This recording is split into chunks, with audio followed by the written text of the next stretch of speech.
Nuo lapkričio 4 dienos, kiekvieną pirmadienio vakarą, kviečiu prisijungti prie meditacijų grupės. Tai galimybė nuraminti protą, atkurti emocinę pusiausvyrą, stiprinti ryšį su savimi. Reguliarios meditacinės praktikos sumažina nerimą, pagerina miego kokybę, stiprina imuninę sistemą, padeda suvokti savo jausmus, atveria erdvę vidiniai ramybei, sutelkia ties esamų momentų, sustiprina ryšį tarp sielos ir kūno. Tai kelias į geresnę gyvenimo kokybę ir dvasinį pasaulį.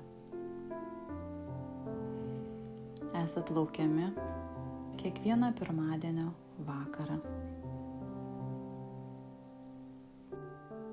O lapkričio 9-10 dienomis vyks meditacijų mokymai nuostabioje Vabalynės sodyboje.